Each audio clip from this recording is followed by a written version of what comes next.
Hey everybody, it's Jason Blaha here, and there was a small conversation that started, which I'll link in here, and unfortunately I responded to a guy, and before I could screenshot it, he deleted his comment, but I can still kind of break down what happened there. But it was a link to a study about protein.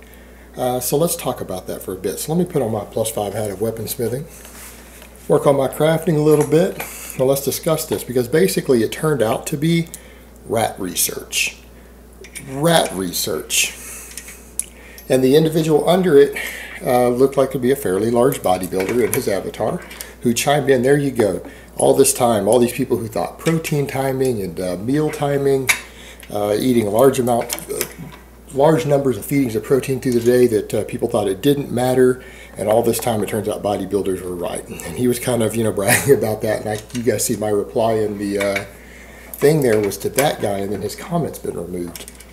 So again, he must have removed his own comment, because I obviously didn't do it because I wanted to screenshot it, but I had went and taken a break from my computer before I came back to screenshot it, and it was gone.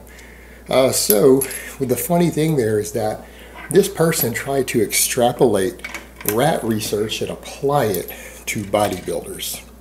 And what's funny about that is that the study was on rats, and you guys can see the study down below. The study was on rats, and it wasn't about different numbers of feedings. All these rats were given 3 meals a day. But what they did, while being on a similar diet, there was a change in the quality of protein in the different meals. Meaning quality in terms of like an amino acid composition. And what they found was that the rats who basically got like the highest quality protein,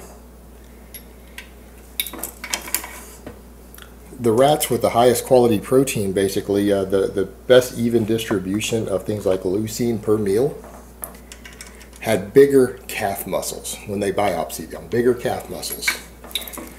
Now, if anyone sees the problem with this, we should start to have problems immediately.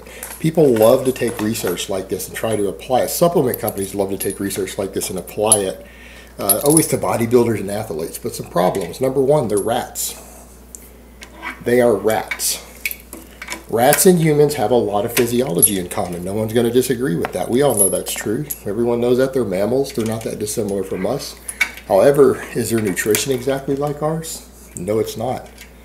We'll get to that in a minute. Their nutrition is not like ours. Furthermore, these rats weren't lifting weights. People always do this stuff with untrained rats, or sometimes they'll put them on treadmills and things. I've seen some studies where rats are put on treadmills, but is their training the same type of training that athletes or bodybuilders are doing who are trying to gain muscle or do whatever?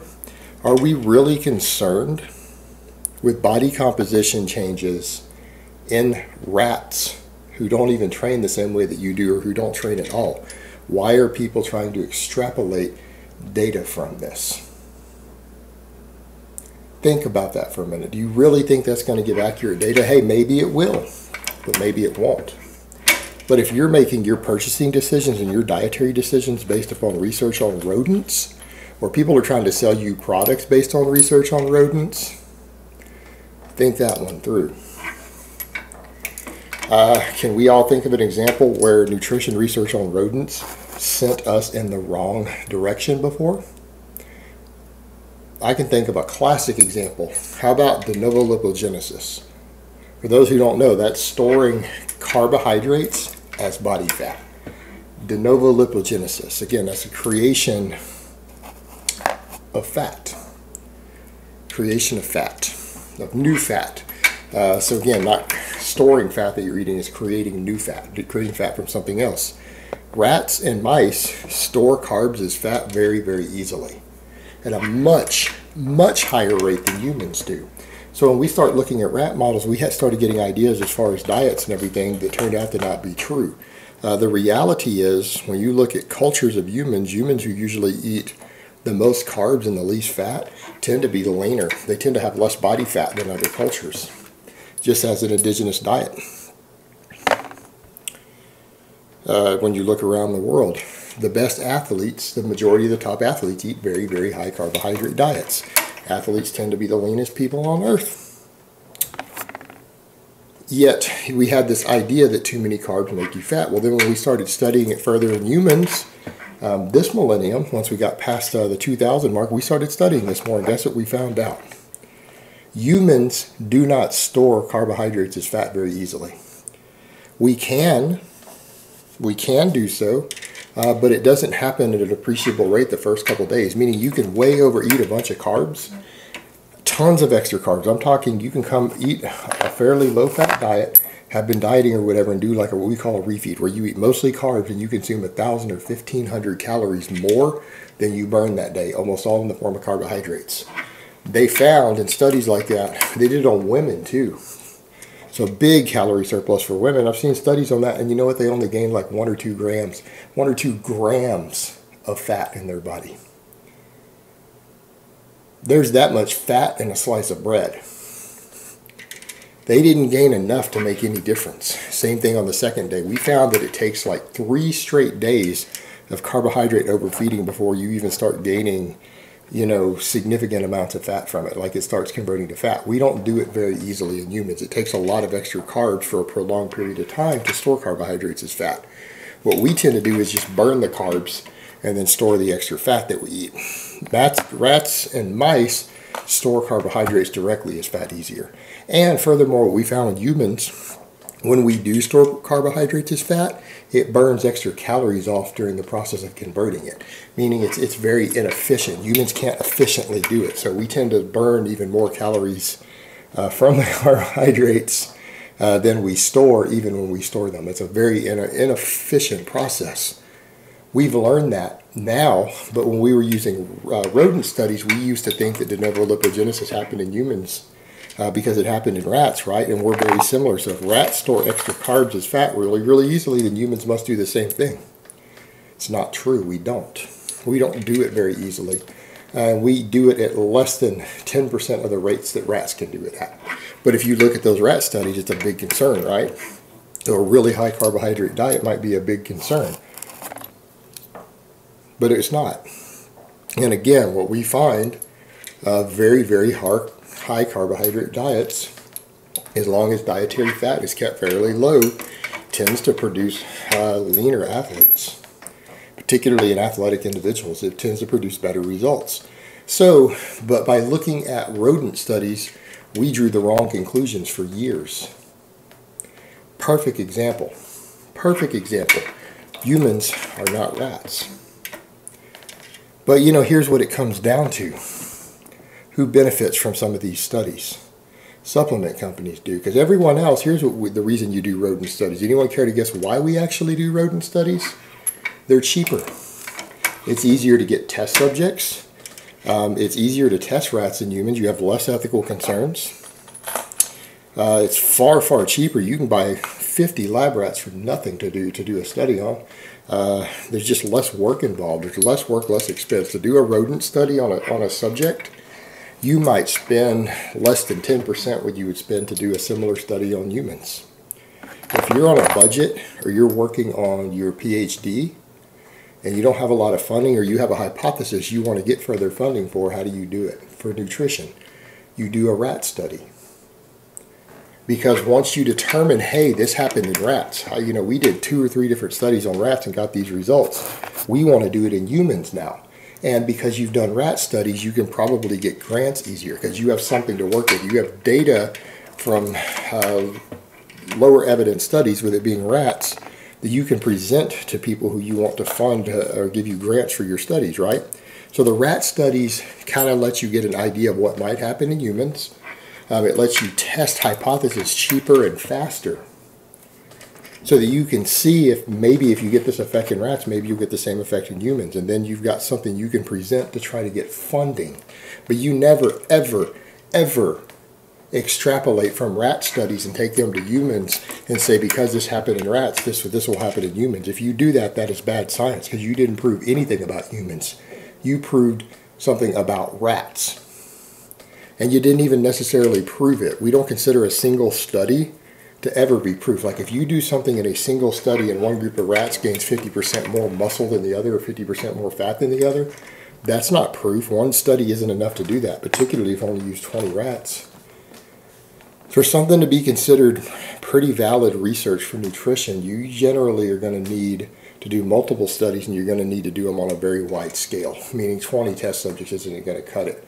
10,000 test subjects might give you some pretty good information. But it's going to take, again, multiple studies to get up to that, looking at different variables, everything else. Just doing one study, particularly on rats, doesn't tell you anything other than what directions you need to go further with changing variables, what you want to do when you go to study it in humans. It's just there's an intermediate step to testing something in humans later, to better set up your experiment and studies for when you do go to humans. But you never, ever, ever take a rat study and say, this is what happens in humans. That is not good science. And when you have a supplement company or any researcher out there who tries to apply this to humans, in my experience, 9 out of 10 times it's being used to sell you a product. All right, so you'll see supplement companies would take a study like this and they'll try to tell you, well, look at this study. Look what happened with these rats. Whey protein causes more muscle growth than other proteins. So see, it's because of the leucine content. So they can use that to sell you whey protein. They can use that to sell you leucine, branched chain amino acids, right? They can do all that with a study like that. But that's because they know that most of their followers are stupid and not scientifically literate. Maybe not stupid, but they're not scientifically literate. They're not going to look deep at the studies and go, wait, all they did was test this in rats. Rats who didn't even lift weights. How are we sure this applies to me? People aren't going to step back and do that. They're going to say, aha, whey protein, superior protein to soy protein. Well, it might not be superior to steak, might not be superior to chicken or yogurt or anything else, but it's, aha, see, there you go, proof that it's superior to soy protein. So I'm going to buy whey protein instead of soy protein. Well, you could just eat a proper diet. You know, it's also an option. But they'll look at this and they can use it to sell products. It's a hustle. It's a scam. It's something the supplement industry is notorious for doing to get you to buy products that you don't need. They want to get you to buy products that you don't need because they know they're not going to be able to afford human trials on this. And when they do get human trials for any of this, supplement companies don't have the type of money to do this. No one cares about funding a study on whey protein enough to use 1,000 test subjects. But the supplement industry will do little small studies or in-house studies or rodent studies or very biased studies in order to sell products. And you know what, at the end of the day, there's absolutely no reason to think that someone who gets sufficient protein from whole foods in their diet, in the amounts that I tell you guys, which is what most top sports nutritionists tell you, that if you want to gain muscle, if you're eating enough calories to at least maintain weight, if not gain weight, you're training hard, training enough to stimulate growth, getting enough rest, that you don't need more than 1 to 1.6 grams of protein per kilogram of body weight for maximum muscle gain. Now, if you're in that range, you know, for a lot of you, that might be 150 grams of protein. You're getting your 150 grams of protein from whole foods. There is absolutely no scientific reason to think that you need to add a leucine supplement, a branched chain amino acid supplement, or a whey protein supplement to gain any muscle. There's no reason to think that purchasing any of those and adding it to your diet, you're getting that 140, 150 grams of protein already over 3 or 4 meals every day. There's zero reason to think you're going to gain a single ounce of muscle from consuming any of those products. There's no reason to think so at all. It doesn't matter how many rat studies these people put forward. In fact, we've done plenty of studies that show by going from high protein diets to ultra high protein diets, because what I recommend is considered a high protein diet. There's no reason to think that you're going to gain more. In fact, there were a couple studies done on this, and the people who went with the ultra high protein diets didn't gain any more muscle than the normal high protein diet group. And when you think about the amount of protein used or necessary to build muscle, it makes sense that they wouldn't. It doesn't take much extra protein in your diet to maximize muscle growth. It really doesn't take much more protein over what it takes to maintain the muscle you have to gain more. We're talking 5-6 grams of extra protein a day to fuel large amounts of muscle growth. It's just not that much. And again, makes sense when you look at it and realize there's only like 120 grams of protein in a pound of human muscle. You gain a pound of muscle in a month, divide that by 120 by 30, that's not a lot of protein. Because that's every day. You're not having to eat 120 extra grams a day. That's spread out through a month. Some food for thought, guys. But yeah, rodent research is never, ever, ever sufficient to be used to apply methods, products, or techniques to humans. Because rats and humans, while very similar, we are different. And our nutritional needs and our nutritional responses are different. Alright guys, but that's really all I have to say on that today. I hope it's been informative, and I will talk to you guys next time.